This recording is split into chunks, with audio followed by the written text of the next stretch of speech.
Hello everyone, welcome to Unique Nursing Classes. चलिए हम start करते हैं हमारी next series.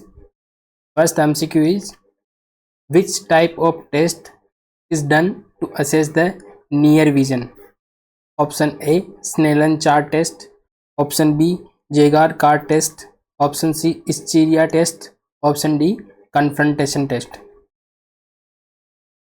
And the correct answer will be option B Jaeger card test. चलिए one by one इसके बारे में डिस्कस करते हैं। यहाँ पे क्वेश्चन में पूछा गया कि नियर विजन को टेस्ट करने के लिए हम कौन सा टेस्ट परफॉर्म करते हैं। तो ये चार एमसीक्यू एग्जाम में, चारों एमसीक्यू वन लाइनर में पूछे गए हैं। चारों एमसीक्यू हर अलग अलग एग्जाम में, कॉम्पिटिटिव एग्जाम में, इसलिए ये इंपॉर्टेंट है, इसलिए मैंने क्वेश्चन डाला है। तो वन बाय वन हम बात करते हैं। जेगार जो कार्ड टेस्ट है वो हमारा नियर विजन के लिए, अगर हमें नियर विजन को टेस्ट करना है, हमारे पास की नज़र कमज़ोर है उसको टेस्ट करना है, तो हमें जेगार कार्ड टेस्ट हम परफॉर्म करते हैं। नेक्स्ट जिससे हम कन्फ्यूजन होता है, कई बार हम जल्दबाजी में विजन देख के सीधा हम स्नेलन चार्ट करने की कोशिश करते हैं। तो जो स्नेलन चार्ट है ये हमारा डिस्टेंस विजन को टेस्ट करने के लिए किया जाता है। तो दोनों में आपको अंतर पता चल गया होगा, ये याद रखना आपको। डिस्टेंस विजन को टेस्ट करने के लिए स्नेलन चार्ट का यूज किया जाता है, ये भी एमसीक्यू पूछा गया है। नेक्स्ट हम बात करते हैं स्टीरिया टेस्ट किसके लिए किया जाता है। स्टीरिया टेस्ट किया जाता है आपका कलर विजन को चेक करने के लिए। कलर विजन को चेक करने के लिए क्या किया जाता है, स्टीरिया टेस्ट किया जाता है। यानी कलर ब्लाइंडनेस तो नहीं है, इस चीज़ को चेक करने के लिए आपका स्टीरिया टेस्ट परफॉर्म किया जाता है। और नेक्स्ट हम बात करें कॉन्फ्रंटेशन टेस्ट, ये किसके लिए किया जाता है। ये आपके सेंट्रल एंड पेरिफेरल विजन को टेस्ट करने के लिए ये टेस्ट किया जाता है। तो ये चारों विजन के टेस्ट है, आपको याद रखने हैं। अलग अलग एमसीक्यू पूछे गए हैं अलग अलग एग्जाम के अंदर, तो ये सारी चीज़ें आपको याद रखनी है। आपको नियर विजन का याद रखना है क्योंकि ये थोड़ा सा यूनिक है। हम ज़्यादा क्वेश्चन स्नेलन चार्ट से देखते हैं, लेकिन आपको नियर विजन का भी याद रखना है। Next MCQ is patient is admitted in the psychiatric ward and on the lithium therapy. What is the most concerning factor which require immediate action. Option A patient's blood sodium level is 125 milliequivalent per litre. Option B patient's blood lithium level is 0.10 milliequivalent per litre. Option C patient's diuretic medicine is stopped by physician. Option D patient is drinking more water. आपको question को समझना है, उसके बाद इसका answer करना है। Applied based question है, सिनेरियो बेस्ड। तो इसका करेक्ट आंसर होगा option A patient blood sodium level 125 milliequivalent per litre. चलिए इस एमसीक्यू को हम समझने की कोशिश करते हैं। क्वेश्चन है कि एक पेशेंट है, वो साइकेट्रिक वार्ड के अंदर एडमिट है और उसको लिथियम थेरेपी स्टार्ट हो गई है। यानी कि कोई साइकेट्रिक पेशेंट हम मान के चल रही कि ये कोई मेनिया का पेशेंट है और उसके मेनिया के अंदर बेसिकली लिथियम यूज करते हैं। तो अब क्वेश्चन है कि मोस्ट कंसर्निंग फैक्टर, यानी कि ऐसी कौन सी फाइंडिंग जो नर्सिंग ऑफिसर या हेल्थ केयर प्रोवाइडर देखेगा, जो जिसको देख के उसको इमीडिएट एक्शन की रिक्वायरमेंट होगी।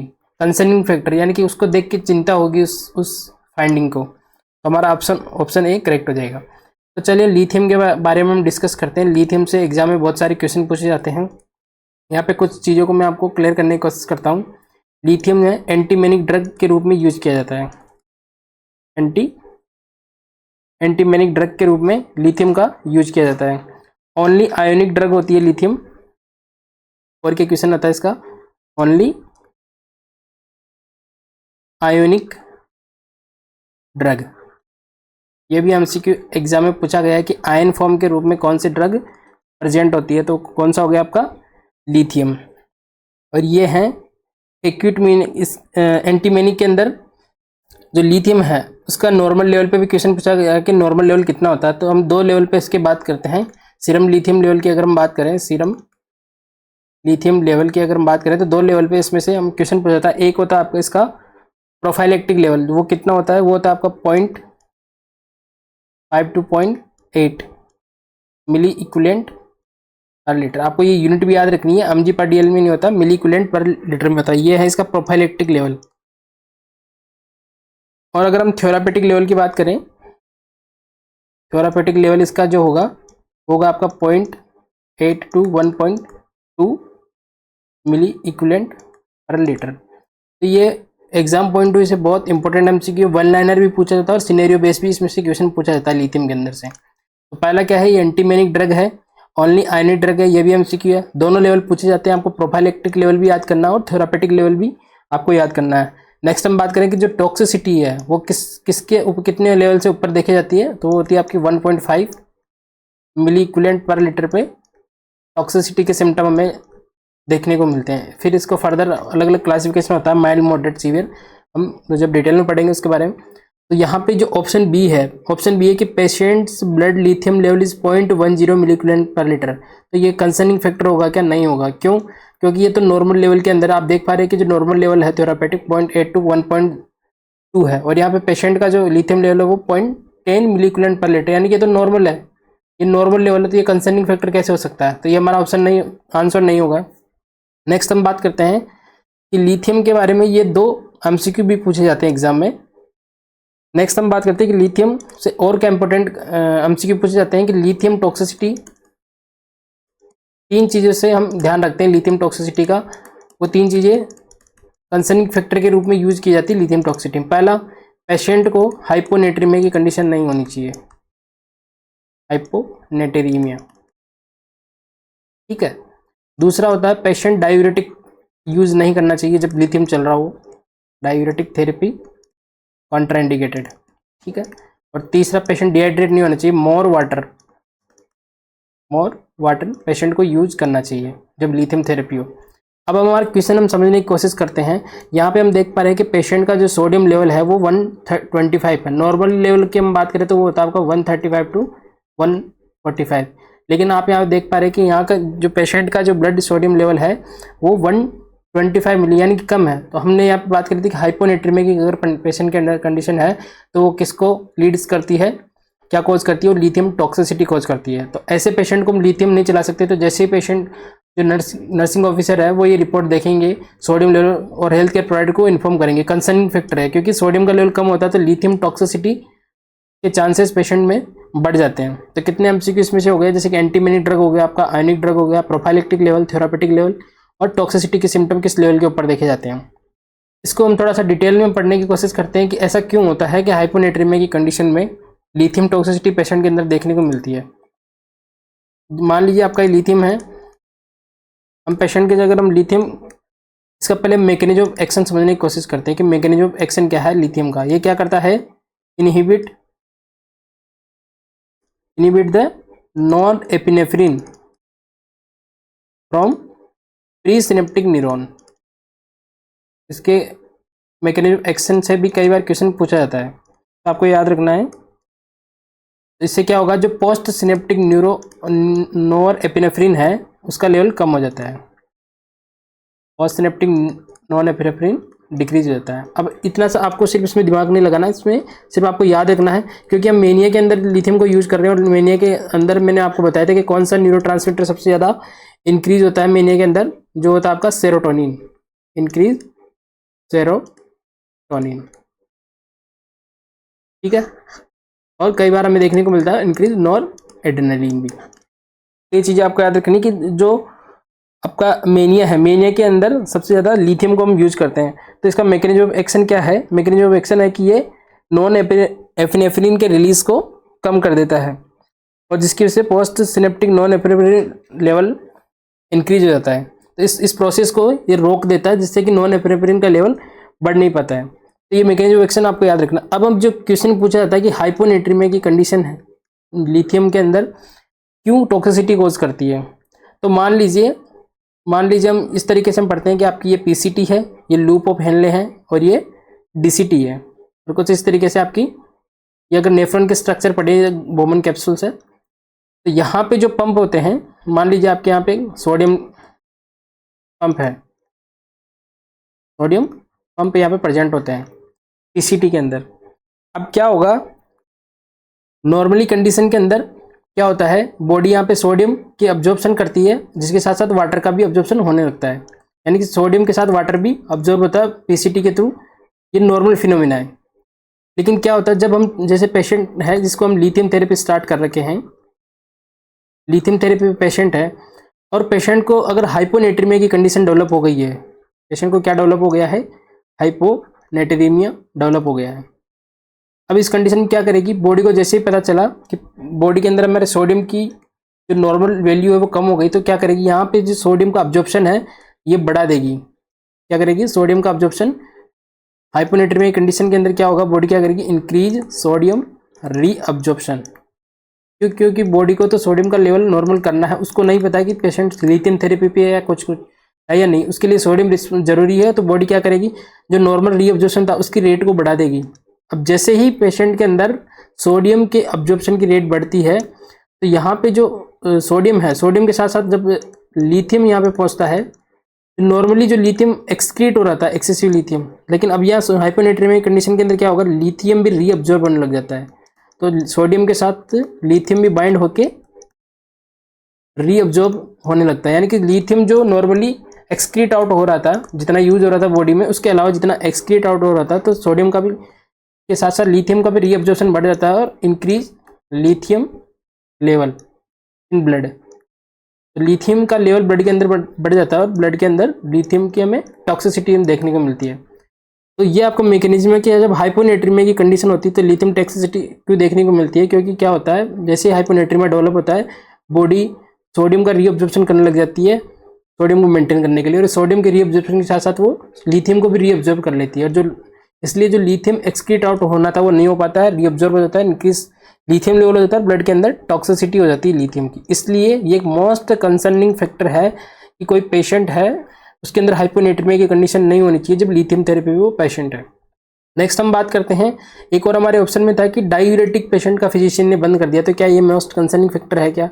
ये हमारा मोस्ट कंसर्निंग फैक्टर नहीं होगा। क्यों नहीं होगा? हम इंट्रैक्शन लेवल पे बात कर रहे हैं कि लिथियम टॉक्सिसिटी किन किन केस में होती है। पहला हमने बात कर लिया कि हाइपोनेट्रीमिया है, ये सारे एमसीक्यू बनते हैं, कोई भी आपको एक अप्लाई बेस बना के दे सकता है इसमें से क्वेश्चन, हाइपोनेट्रीमिया पे या डायूरेटिक पे भी दे सकता है। दूसरा होता है डायूरेटिक थेरेपी पेशेंट के अंदर यूज नहीं करनी है। मान लीजिए इसमें ऐसा क्यों होता है, सेम फिनोमेना इसके अंदर भी होगा, जैसे आपकी ये लूप, ये आपकी पीसीटी है, ये लूप ऑफ हेनले है, और ये डीसीटी और ये कलेक्टिंग डायग्राम, कुछ इस तरीके से हम रफली डायग्राम बनाने की कोशिश करते हैं। ठीक है, जब पेशेंट डायूरेटिक थेरेपी पे होता है तो डायूरेटिक भी क्या करता है, डायूरेटिक भी एक काम करता है कि सोडियम, जब डायूरेटिक हम यूज करते हैं ये भी क्या करता है, सोडियम रीअब्जॉर्प्शन को बढ़ा देता है। और सेम मैकेनिज्म इसके अंदर भी होता है कि सोडियम रीअब्जॉर्ब होगा तो उसके साथ साथ लिथियम भी रीअब्जॉर्ब होने लगता है, लिथियम भी रीअब्जॉर्ब होगा, उसकी वजह से लिथियम की टॉक्सिसिटी हम पेशेंट के अंदर देखने को मिलती है। तो पेशेंट, दूसरा इसमें एमसीक्यू क्या बनता है कि जो पेशेंट है लिथियम थेरेपी उस पर हमें डायूरेटिक यूज नहीं करना है। हमारे ऑप्शन में था कि फिजिशियन ने डायूरेटिक बंद कर दिया, तो ये तो सही चीज़ है, डायूरेटिक बंद करना भी चाहिए, तो ये कोई मोस्ट कंसर्निंग फैक्टर नहीं होगा।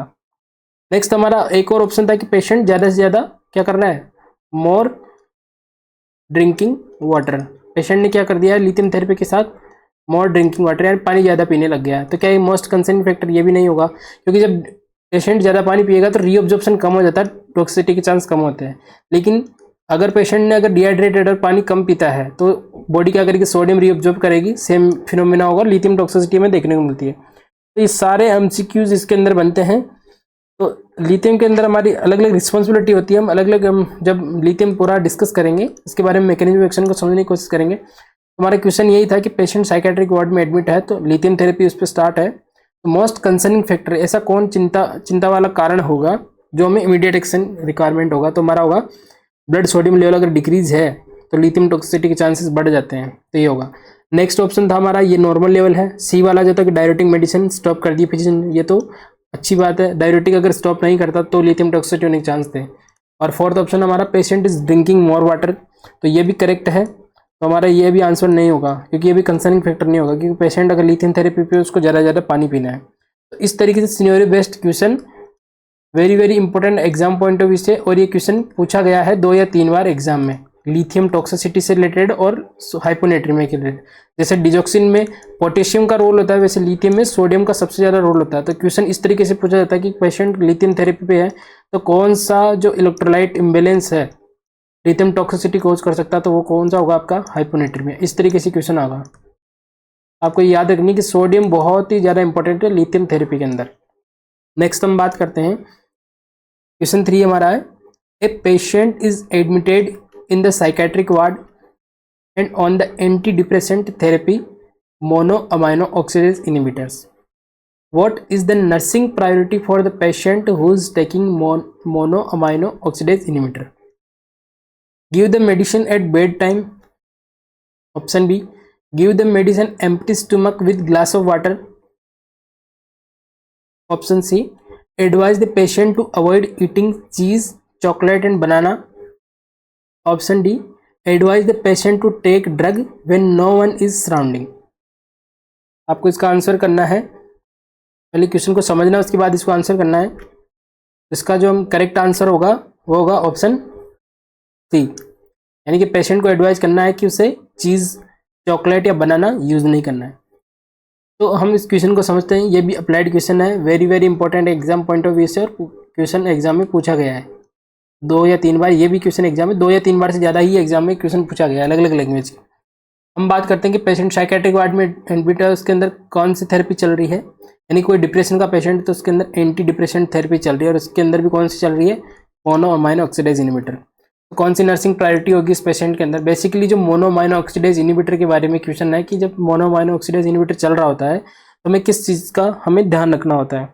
तो चलिए 1 बाय 1 इसके बारे में डिस्कस करते हैं कि किस तरीके से मोनो अमाइनो ऑक्सीडेज इनहिबिटर का मैकेनिज्म ऑफ एक्शन होता है.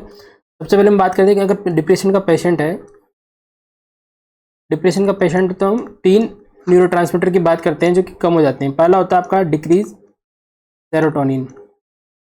डिक्रीज सेरोटोनिन यानी कि जो सैडनेस है वो सेरोटोनिन की वजह से होता है. दूसरा है डिक्रीज नॉन एफिनेफ्रिन, और तीसरा है डिक्रीज डोपामिन. ये 3 न्यूरोट्रांसमीटर है जो डिप्रेशन के अंदर हमें कम इनका लेवल देखने को मिलता है. तो ऐसी ड्रग हम यूज करेंगे जो इनका लेवल किसी तरीके से बढ़ाने की कोशिश करेगी. तो हम बात करते हैं मोनो अमाइनो ऑक्सीडेज इनहिबिटर क्या करती है. नॉर्मली अगर हम बात करें तो आपकी बॉडी है, जैसे मान लीजिए कोई न्यूरॉन है और ये इसके डेंड्राइट है.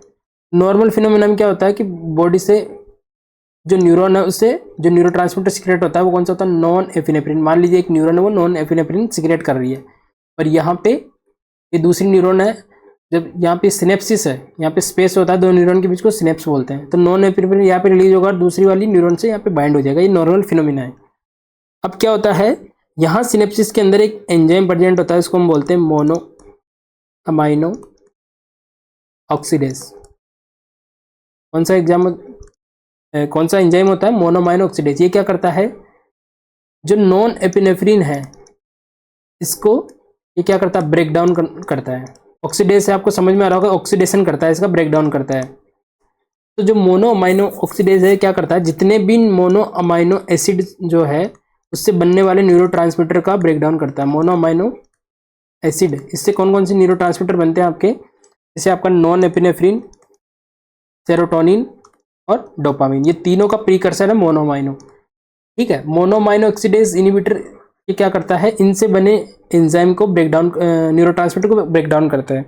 तो मान लीजिए यहाँ पे सीक्रेट हुआ कोई सा भी, हम डोपामिन मान सकते हैं, सेरोटोनिन, कोई सा भी अगर यहाँ पे तीनों में से एक सीक्रेट होता है, और सिनेप्सिस में कौन सा एंजाइम प्रेजेंट होता है, मोनो अमाइनो ऑक्सीडेज. ये क्या करता है, इनको ब्रेक डाउन करता है, जिसकी वजह से क्या होता है, इनका जो लेवल यहाँ पे जो पोस्ट सिनेप्टिक न्यूरॉन है यहाँ पे कम हो जाता है, ये सही से फंक्शन नहीं कर पाती. नॉर्मल फिनोमिना है कि जरूरत से ज़्यादा अगर सीक्रेट हो रहा है तो ये एंजाइम क्या करेगा, इनको डिस्ट्रॉय कर देगा और बॉडी को उतना ही यूज होगा जितना रिक्वायरमेंट है. ये नॉर्मल फिनोमिना की हम बात कर रहे हैं.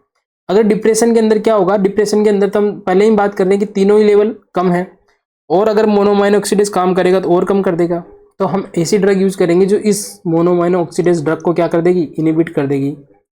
जैसे ही mono amino oxidase drug inhibit होगा, ये एंजाइम इनिबिट होगा, तो जो नॉन एपिनेफ्रिन, डोपामिन और सेरोटोनिन का जो ब्रेकडाउन हो रहा था वो नहीं हो पाएगा.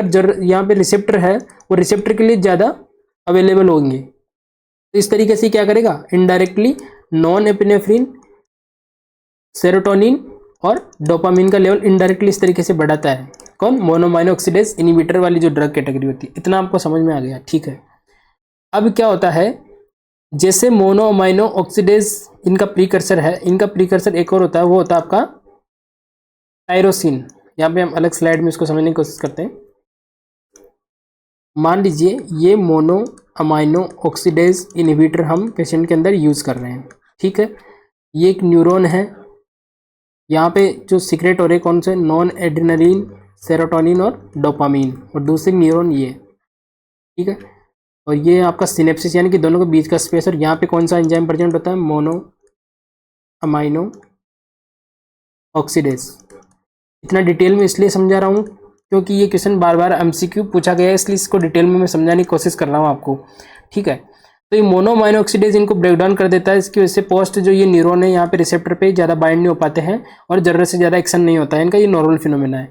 इनिबिटर यूज करेंगे, इस एंजाइम को क्या करेगा, रोक देगा अपने काम से, जिसकी वजह से इनका ब्रेक डाउन नहीं होगा, इनका लेवल यहाँ पे इंक्रीज हो जाएगा और ये अच्छे से काम कर पाएंगे। तो हम डिप्रेशन में इनको यूज कर सकते हैं मोनो अमाइनो ऑक्सीडेज इनिबिटर को। अब इसमें से एमसीक्यू बनता, इतना डिटेल बताने का पीछे रीजन क्या है, क्योंकि दो जो आपके 3 न्यूरोट्रांसमीटर है, नॉन एपिनेफ्रिन, सेरोटोनिन और डोपामिन, जो कि किसके अंदर कम है, डिप्रेशन के अंदर कम हो जाते हैं। इन मान लीजिए ये इनका जो प्रीकर्सर है, मान लीजिए वो है आपका टायरोसिन, ये एक अमाइनो एसिड है, very very very very important. बस इसी चीज़ को समझाने के लिए मैं इतना एक्सप्लेन कर रहा हूँ। टायरोसिन है वो क्या है, इन तीनों जो न्यूरोट्रांसमीटर है इनका प्रीकर्सर होता है, ठीक है। यानी कि ये जो अमाइनो एसिड है ये जब बहुत सारे मिलके ये वाले न्यूरोट्रांसमीटर के फॉर्मेशन में हेल्प करते हैं। तो अब एक पेशेंट का एग्जांपल लेते हैं, मान लीजिए एक पेशेंट है, ये अक्स एक पेशेंट है, इसके अंदर डिप्रेशन है, पेशेंट को कौन सी थेरेपी चल रही है, मोनोअमाइनो ऑक्सीडेज इनिबिटर। ये क्या मोनोअमाइनो ऑक्सीडेज इनिबिटर थेरेपी के अंदर ये जो न्यूरोट्रांसमीटर है इनका लेवल बढ़ाने का काम कर रही है ये वाली ड्रग्स। अब पेशेंट के अंदर ऐसा पेशेंट जो इनके अंदर ऑलरेडी ड्रग्स की वजह से ये तीनों लेवल बढ़ गए हैं, ये हमारा काम तो यहीं पे खत्म हो गया है कि जो हमें डिप्रेशन वाले पेशेंट को ये न्यूरोट्रांसमीटर इंक्रीज करवाने थे वो हो गए हैं, यहाँ हमारा नॉर्मल काम खत्म हो गया है। लेकिन अगर क्या होगा, अगर पेशेंट जो मोनोअमाइनो ऑक्सीडेज इनिबिटर ले रहा है वो टायरोसिन को अगर कंज्यूम करने लग जाए तो क्या होगा, तो और ज़्यादा नॉन एपिनेफ्रिन, सेरोटोनिन और डोपामिन बनने लग जाएंगे, तो जरूरत से ज़्यादा इनका लेवल हो जाएगा और इनकी टॉक्सिसिटी और इनके सिम्टम हमें देखने को मिलेंगे।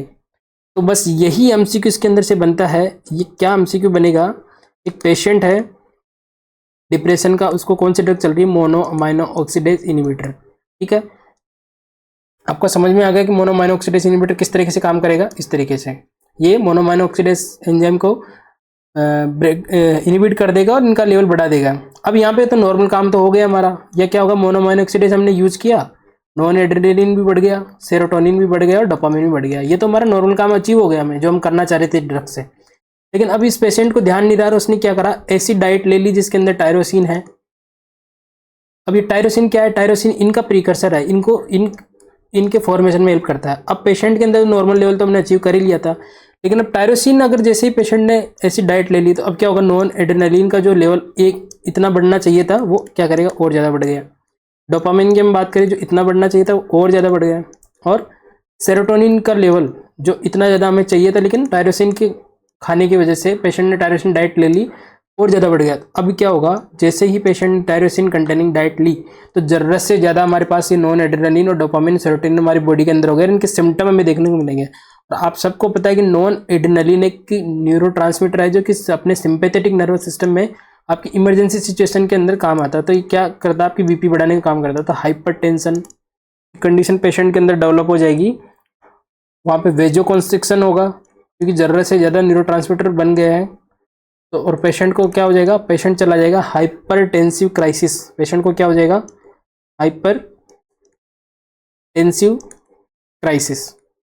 इतना डिटेल में बताने का रीज़न यही है कि हम डायरेक्ट एमसीक्यू तो याद कर लेते हैं कि जो मोनोअमाइनो ऑक्सीडेज इनिबिटर है उसमें टायरामिन कंटेनिंग डाइट हमें अवॉइड करनी है, लेकिन क्यों करनी है अब आपको समझ में आएगा।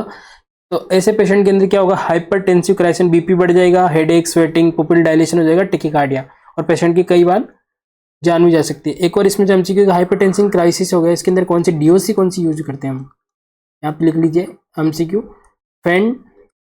फेंटोलामाइन हम यूज करते हैं हाइपरटेंशन क्राइसिस मोनोअमाइनो ऑक्सीडेज इनिबिटर की वजह से होता है। ये भी एमसीक्यू वेरी वेरी इंपॉर्टेंट, आपको याद रखना है। तो चलो अब हमारे एमसीक्यू की तरफ हम बढ़ते हैं कि हमारा एमसीक्यू था कि पेशेंट है जिसको डिप्रेशन है और एंटी डिप्रेशन थेरेपी चल रही है, कौन सी, मोनोअमाइनो ऑक्सीडेज इनिबिटर है। तो पेशेंट को कौन सी प्रायोरिटी होगी, तो पेशेंट को क्या करना है, ईटिंग चीज़, चॉकलेट और बनाना खाने के लिए मना करना है। क्यों, ऐसा क्यों करना है हमें, यहाँ पे आ जाते हैं जहाँ पे मैंने एक्सप्लेन किया है। ऐसा इसलिए करना है क्योंकि टायरोसिन होता है इनके अंदर। अब आपको याद रखना है कि जो टायरोसिन वाली डाइट है वो कौन कौन सी होती है। तो पेशेंट को हम क्या क्या खाने के लिए टायरामिन या टायरोसिन कंटेनिंग डाइट हम हम मना करेंगे पेशेंट को खाने के लिए। कौन कौन सी होती है? टायरोसिन वाली जो डाइट जिसके अंदर टायरोसिन होता है, आपको ये सारी चीज़ें याद रखनी है। आपका बनाना के अंदर जो होता है पैरामीन होता है। चीज़ पेशेंट को आपको मना करना है। रेड वाइन के अंदर भी टायरामीन होता है। नेक्स्ट हम बात करें पिकल, जो आपका अचार जो हम यूज करते हैं उसके अंदर भी होता है। चॉकलेट, ये सारी चीज़ें पेशेंट को खाने से हमें मना करनी है अगर पेशेंट डिप्रेशन एंटी डिप्रेशेंट ले रहा है, मोनोमाइन ऑक्सीडेज इनहिबिटर। तो ये डायरेक्ट एमसीक्यू बनता है कि टायरामिन कंटेनिंग डाइट है ये पेशेंट को अवॉइड करनी है। कौन से पेशेंट को? जो मोनोमाइन ऑक्सीडेज इनहिबिटर ले रहा है। अब आपको समझ में आ गया। तो बाकी हम ऑप्शन पे ध्यान देने की कोशिश करते हैं कि बाकी ऑप्शन क्या थे।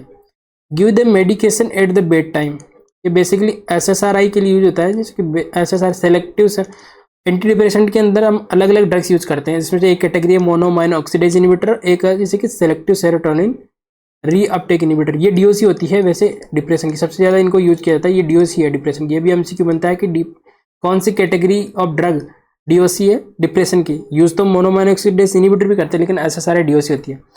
ठीक है, तो बेड टाइम नहीं देना होता। जब भी एसएसआरआई देना होता है तो हमें क्या करना होता है? ये भी एमसीक्यू मॉर्निंग में हमें देना होता है। जैसे फ्लोक्सेटिन पेशेंट को चल रहा है तो हमें मॉर्निंग में देना है। क्यों देना है? क्योंकि ये क्या काम करता है? ये स्लीप साइकिल को डिस्टर्ब करने की कोशिश करता है, ठीक है। तो इसलिए पेशेंट कभी भी अगर एसएसआरआई थेरेपी देनी है, पेशेंट को फ्लोक्सेटिन दे रहे हैं हम, तो हम क्या करेंगे? मॉर्निंग टाइम में देंगे। दूसरा था give the medication empty stomach with glass of water, कभी नहीं देते एसएसआरआई। ये भी एसएसआरआई के बारे में स्टेटमेंट है।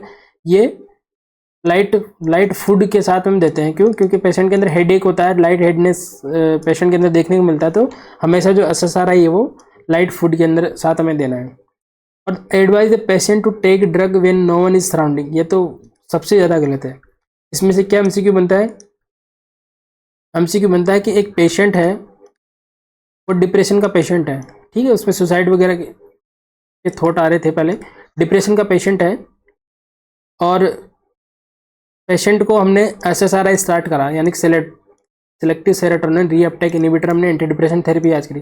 तो मोस्ट कॉमन नर्सिंग प्रायोरिटी क्या होती है डिप्रेशन वाले पेशेंट को जब एंटी डिप्रेशन चल रहा होता है? क्या होती है? Never never never leave the patient alone, never leave the patient alone. Most common, सब सारी नर्सिंग रिस्पॉन्सिबिलिटी आप भूल जाइए। सबसे ज़्यादा कॉमन नर्सिंग रिस्पॉन्सिबिलिटी होगी आपकी, कभी भी पेशेंट को अकेला नहीं छोड़ना होता। क्यों? क्योंकि जैसे ही डिप्रेशन का पेशेंट है और उसके अंदर ड्रग थेरेपी चलना स्टार्ट होती है, तो पेशेंट का क्या होता है? मूड ठीक होने लगता है। जो मूड पहले सैड था वो मूड एलिवेशन होने लगता है। जैसे ही पेशेंट का मूड एलिवेशन होता है तो पेशेंट के अंदर एक ऐसी स्टेज आती है कि वो मूड एलिवेशन में सुसाइडल थॉट्स भी उसके साथ इंक्रीज होने लगते हैं। सुसाइडल थॉट्स, तो मूड एलिवेशन के साथ सुसाइडल थॉट्स भी इंक्रीज होते हैं। ऐसा पेशेंट जिसके अंदर हम एंटी डिप्रेसेंट यूज कर रहे हैं, तो पेशेंट के अंदर सुसाइडल थॉट्स आने लगता है, पेशेंट सुसाइड करने की सोचता है, एक ऐसी स्टेज आती है। तो पेशेंट को कभी भी अकेला नहीं छोड़ना है जो एंटी डिप्रेसेंट। वो सबसे ज़्यादा एमसीक्यू ये पूछा जाएगा आपके एग्जाम में, कभी भी never leave the patient alone when who is on antidepressant therapy, ठीक है। तो advise the patient to take drug with no one surrounding, तो बिल्कुल ही गलत है। पेशेंट को हम एडवाइस करेंगे कि जब कोई आसपास नहीं होता ड्रग लेना, नहीं, बिल्कुल पेशेंट को हमारे सामने रखना है, पेशेंट को ड्रग देना है तो अकेले नहीं छोड़ना है। ये सारे एमसीक्यू जो साइकोफार्मा के अंदर से लिथियम में से पूछे जाते हैं, मोनोमाइन ऑक्सीडेज इनहिबिटर का तो ये फेवरेट क्वेश्चन पूछा था टायरामिन कंटेनिंग डाइट में से। ये टायरामिन कंटेनिंग डाइट मैंने आपको बता दी कौन कौन सी होती है। तो सारे एमसीक्यू बनते हैं, आपको याद रखने हैं। नेक्स्ट हम बात करते हैं question for operant conditioning theory is given by option A Ivan Pavlov, option B Skinner, option C Joseph Wolf, option D Jel Moreno. And the correct answer होगा हमारा इसका ऑप्शन बी स्किनर। तो one by one हम इसके बारे में discuss करेंगे, हम ज़्यादा डिटेल से नहीं जाएंगे क्योंकि ये थ्योरीज बहुत बड़ी होती है। इनको जब हम अलग से पढ़ेंगे तब इनके बारे में हम डिस्कस करेंगे कि क्या क्या किस तरीके से थ्योरी दी गई थी, क्योंकि एग्जाम पॉइंट से वे भी इंपॉर्टेंट होती है। अगर आपने इयान पावलो ऑप्शन जो है टिक करा है, क्यों करा होगा? क्योंकि आपने दो थ्योरी हम पढ़ते हैं इसमें, लर्निंग बिहेवियरल थ्योरी के अंदर दो थ्योरी हम पढ़ते हैं, ठीक है। पहली होती है आपकी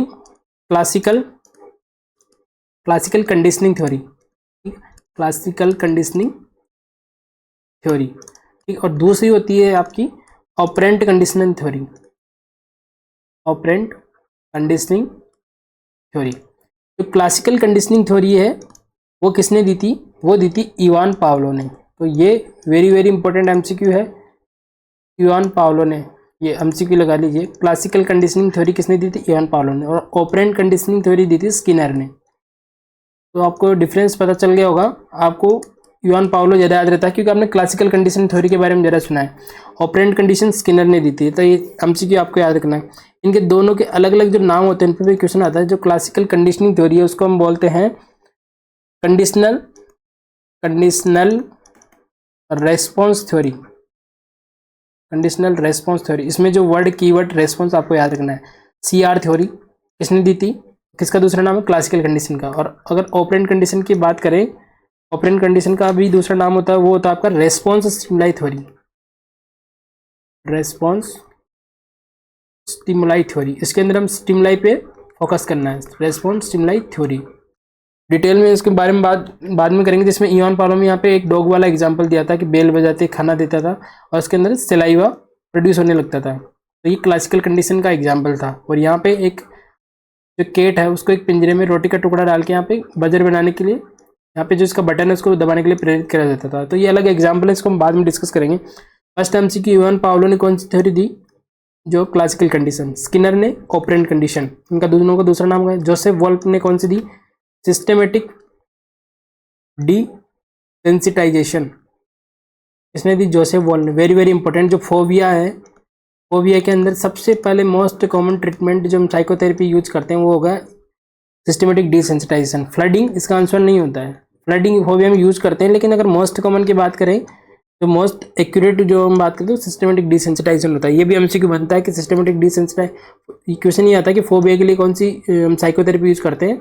हम फ्लडिंग कर देते हैं, लेकिन आंसर इसका सिस्टेमेटिक डिसेंसिटाइजेशन है। नेक्स्ट हम बात करें जेएल मोरना, इन्होंने भी एक थ्योरी थी interpersonal theory. Interpersonal relationship theory इसने दी थी? जेएल मोरना ने। ये सारे MCQs exam point of view से इंपॉर्टेंट है, आपको ये याद रखने हैं। बेसिकली इन पे से जो वन लाइनर है इनके नाम पे से पूछा जाता है। नेक्स्ट हम बात करते हैं question 5। Patient is admitted in the neurology ward showing the symptoms of muscular weakness.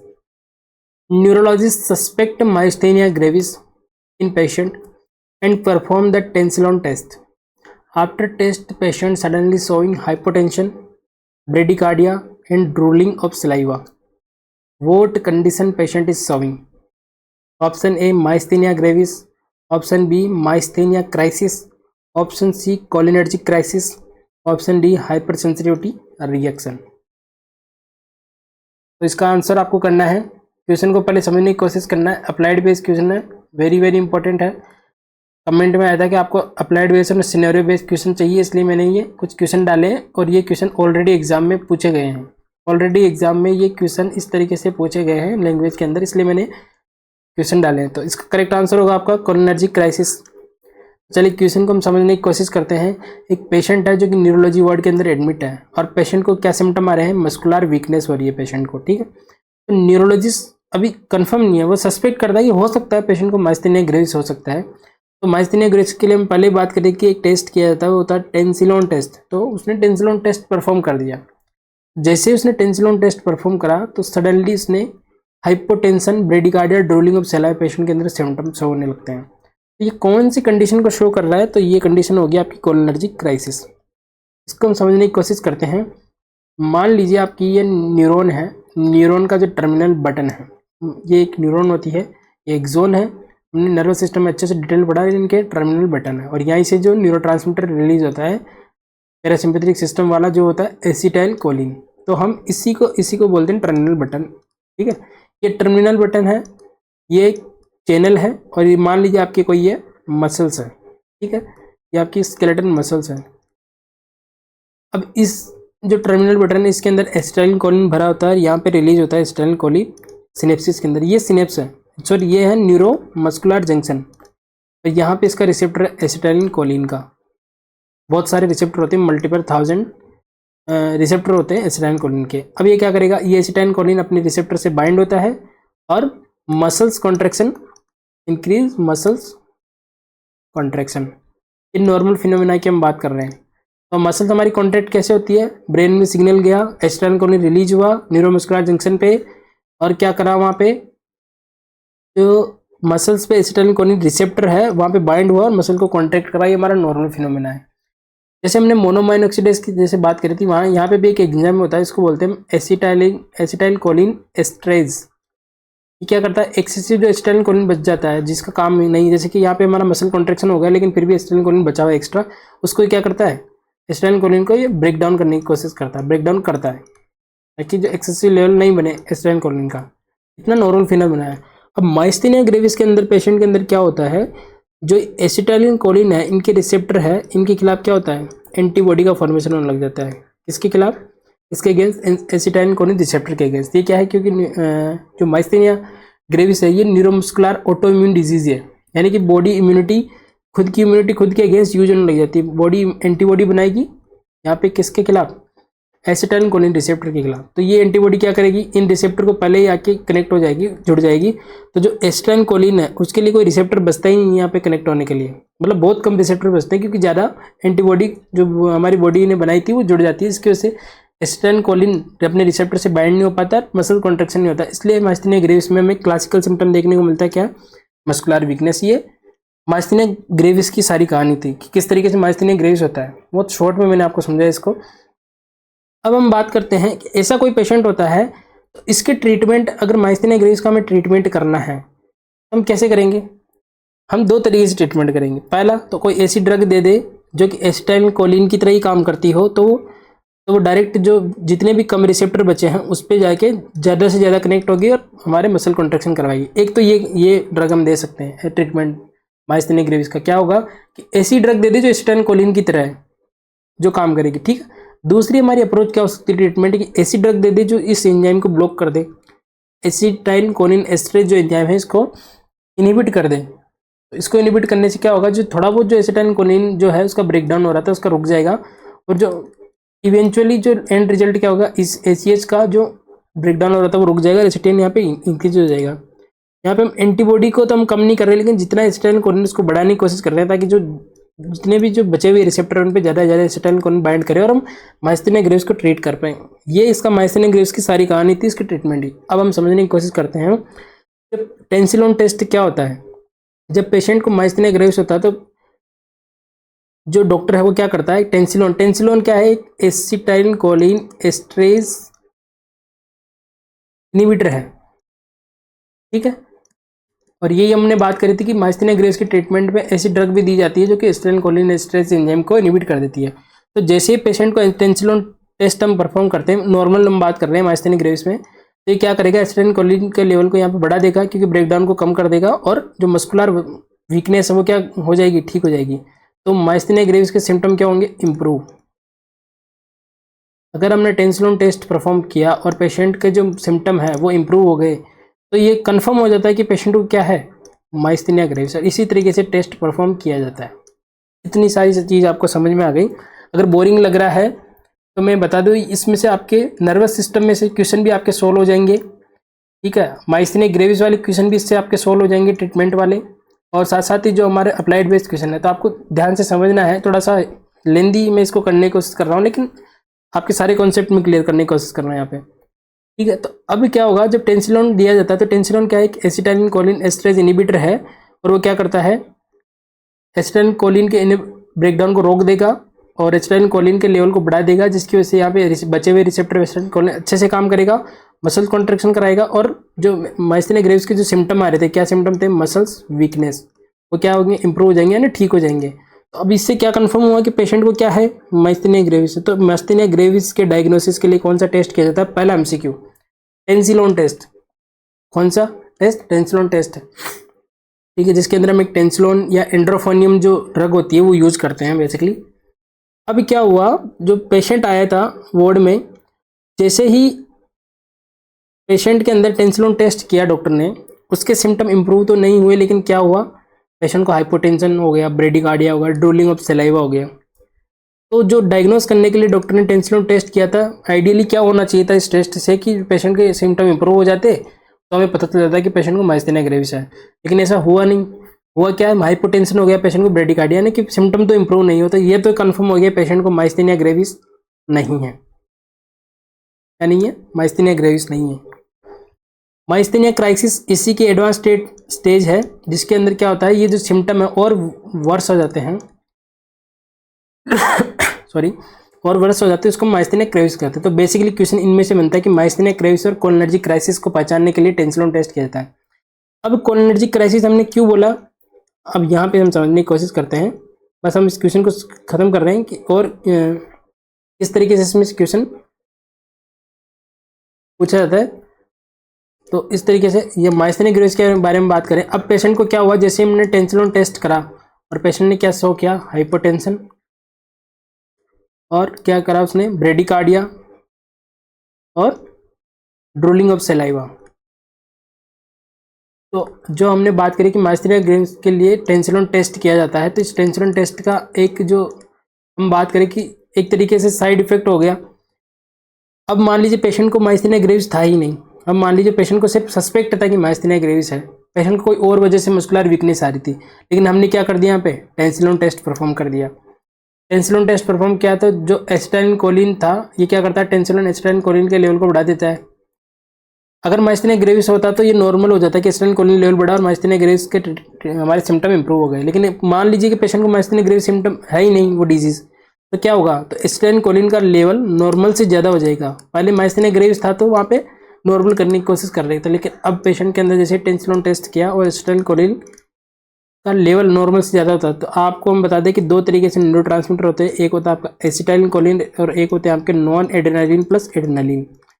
Acetylcholine इसमें से एमसीक्यू बनता है, ये भी एमसीक्यू वेरी वेरी इंपॉर्टेंट लगा लेना। ये है पैरासिम्पेथेटिक नर्वस सिस्टम का न्यूरोट्रांसमीटर और ये है आपका सिंपैथेटिक नर्वस सिस्टम का ट्रांसमीटर है।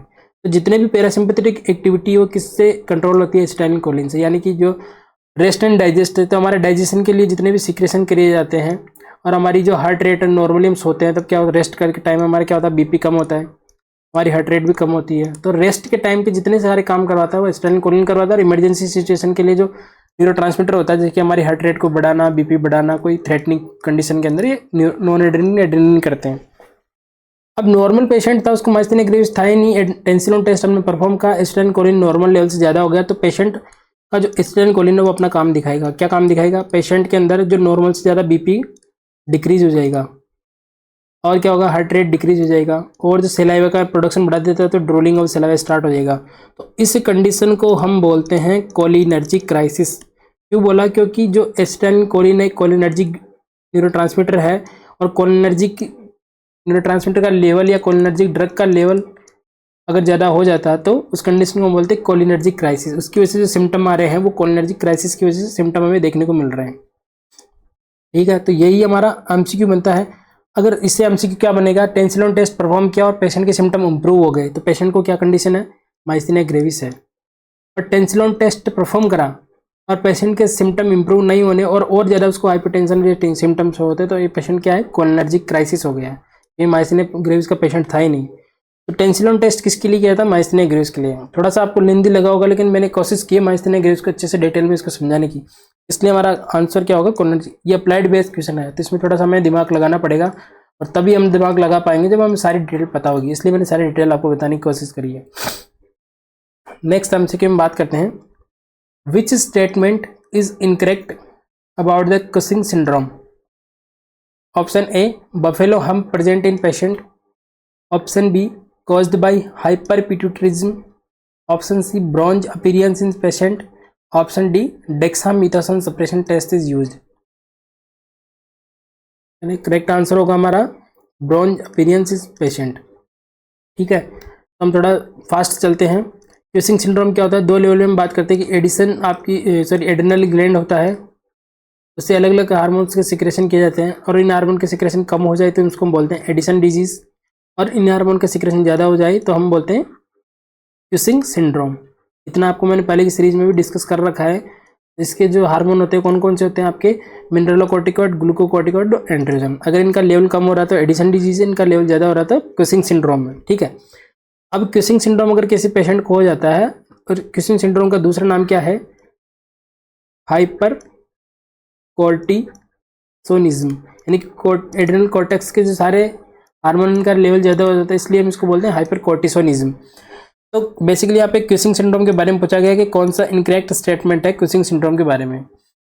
तो हम बात करते हैं कि बफेलो हम्प ये करेक्टरिस्टिक साइन है, वेरी वेरी इंपॉर्टेंट है, एग्जाम पॉइंट ऑफ व्यू से पूछा गया क्यूसिंग सिंड्रोम का करेक्टरिस्टिक साइन है। इसके अंदर जो ओबेसिटी होती है वो सेंट्रल ट्रंकल ओबेसिटी हमें पेशेंट के अंदर देखने को मिलती है क्यूसिंग सिंड्रोम के अंदर। बहुत ही अच्छा एमसीक्यू जिसमें बनता है कि बफेलो हम्प जो है वो किस डिजीज़ के अंदर हमें देखने को मिलता है, वो क्यूसिंग सिंड्रोम के अंदर में देखने को मिलता है। और इसके अंदर जो फेस होता है वो कैसा होता है आपका, moon like face, moon like face हो जाता है। और जिसमें जो फेट जो होगा वो होता है सुपरा क्लेविकुलर, यानी कि जो क्लेविकल बोन है अपने शोल्डर पे एक्स्ट्रा फेट जो है डिपॉजिट हो जाता है, सुपरा क्लेविकुलर फेट हमें देखने को मिलता है। और रेड चिक्स हमें देखने को मिलते हैं। तो ये कुछ करेक्टरिस्टिक्स है जो क्यूसिंग सिंड्रोम में हमें देखने को मिलते हैं। तो बफेलो में प्रेजेंट पेशेंट, ये स्टेटमेंट करेक्ट है। कॉज बाय हाइपर पिट्यूटरिज्म, ये भी स्टेटमेंट करेक्ट है, क्योंकि पिट्यूटरी ग्लैंड का सिक्रेशन वहाँ से एसीटीएच का सिक्रेशन ज़्यादा होगा तो वो एड्रेनल ग्लैंड पे आके काम करेगी और इनके हार्मोन का लेवल बढ़ा देगी। तो इसी तरीके से क्यूसिंग सिंड्रोम होता है, तो कॉज बाय हाइपर पिट्यूटरिज्म, ये भी स्टेटमेंट सही है।